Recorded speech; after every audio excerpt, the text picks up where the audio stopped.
Hello, thank you so much for having me. Thank you for the Research in Color Foundation for this wonderful opportunity, as well as my professor, Renner Sexton, who is my mentor at Emory University, as well as everyone else who's watching. Can everybody hear me? Yes, we can hear you. Great, thank you so much. And these are the slides. So the topic that I'm exploring today is the implications of the China-Pakistan Economic Corridor on the overall Brick Road Initiative. And I'm a student, I'm a rising junior at the University of Georgia. So the problem is, and the question that I'm exploring has to deal with the China-Pakistan Economic Corridor, which is the flagship program of China's $1 trillion Belt and Road Initiative. And this is essentially a $1 trillion worth of infrastructure and other connectivity projects that China has invested in across, let's say, over 60 countries in the world, which is comprising over 2/3 of the world's population. Right now, China's already spent an estimated $200 billion on such efforts. And none of these efforts even compares to the large project that is CPEC, which is the development of modern transportation, infrastructure, and energy projects currently across Pakistan. And the total cost is around $87 billion so far. And so the total costs can actually increase over time, but I just want to give you a visual of just how comprehensive the Belt and Road Initiative is. As you can see, this is a system of connectivity projects that ranges all the way from Europe to Africa to parts of Asia, such as South Asia, and even as far as East Asia. And so here we have the China-Pakistan Economic Corridor. And what we sort of analyzing right now is just the role that the pandemic, as well as the financial distress, currently has in terms of disrupting the progress done on some of the projects on the Belt and Road Initiative. And so the overarching question that I want to explore is which projects are being prioritized in CPEC, as well as what are the geopolitical interests and economic implications that CPEC will have on the overall South Asia region, as well as the overarching Belt and Road Initiative. And so once again, here's the map of the overarching Belt and Road Initiative.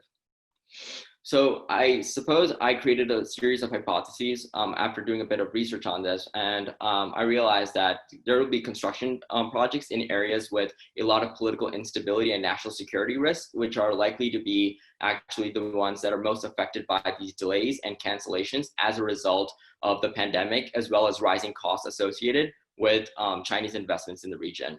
And I think that China will also be aiming to finish key strategic ports in its infrastructure projects so that it can enhance its geopolitical as well as military ambitions, as well as secure its trade routes. And then one last hypothesis is that Pakistan and China's relationship will only grow in the future as China actually relies on Pakistan to fulfill some of its geopolitical needs, as well as Pakistan needs China in order to fulfill its economic and financial obligations.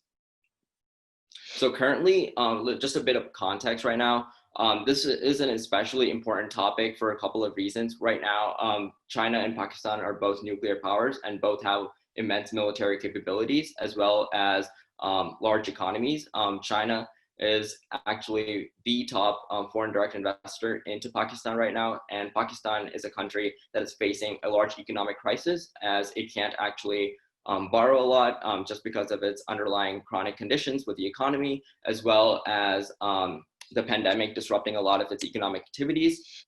Currently, Chinese investments into Pakistan with respect to CPEC are slowing down, even though there's been about a cost of $87 billion already attributed to the projects involved. And there are also a lot of regional security threats to the projects. So these are projects such as ports, these are projects such as roads, bridges, other construction projects such as like scientific research institutions and stuff like that. But essentially there's a lot of regional security threats there because there is a separatist insurgency that has killed and attacked thousands of civilians in the region in recent years. And this is called the Balochistan Separatist Forces. As recently as June 29th, for instance, we saw the Balochistan militants go to the Pakistan Stock Exchange, which is owned about 40% by the Chinese, just because the Balochistanis, they want a separate state of their own, and they view Chinese encroachment into their homeland for economic exploitation and for human rights abuses as a threat to their very existence. So there's definitely been a lot of regional threats in the region just because of Chinese interference. And one important thing to understand is that the Pakistani military is actually overseeing the projects, and because Pakistan does have a weak civilian government, a lot of the geopolitical implications of CPEC actually rest onto if or not the Pakistani military will be the one that actually benefits. And so again, this is a work in progress. And so I did a bit of a preliminary analysis, which I thought was quite interesting. So in order to understand just what projects are being prioritized in CPEC, I created a database of a list of projects that are undergoing for CPEC and organized them by their sector, location, cost, construction progress, and energy type, because a lot of these projects are actually dealing with energy. And so right now, the total project valuation is at around $87 billion, but only less than 1/4 have actually been completed because a lot of these are facing delays and potential cancellations just because Pakistan can't afford to take as many loans right now. And we've seen a lot of these delays happen mostly in the region that sees a lot of security threats, such as, again, Balochistan, just because of the insurgency movement there. And I thought one thing that was incredibly interesting is that in order for Pakistan to actually economically grow, it's going to have to rely on a system of energy projects to provide a reliable source of electricity. And right now we're seeing that the coal power plants are actually the main source of energy, and we're not seeing as many investments happen in renewable energy, which is a little concerning considering that 3 of the world's most polluting cities actually are in Pakistan, and Pakistan is home to hundreds of millions of people. And so we haven't really seen as much of a green transition yet. And one thing that's important to know is that China is currently phasing out these energy investments and actually trying to focus on strategic military ones, such as the Gwadar port, which is especially strategic because it's right next to the border of Iran and close to the Strait of Hormuz.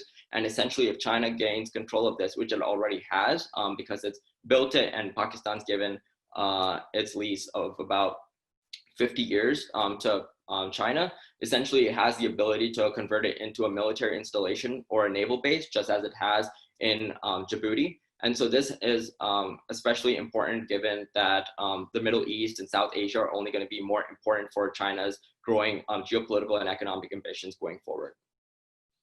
And so I'll be continuing to do my research on that, but here are just some of the sources that I found incredibly important for doing my research. Thank you.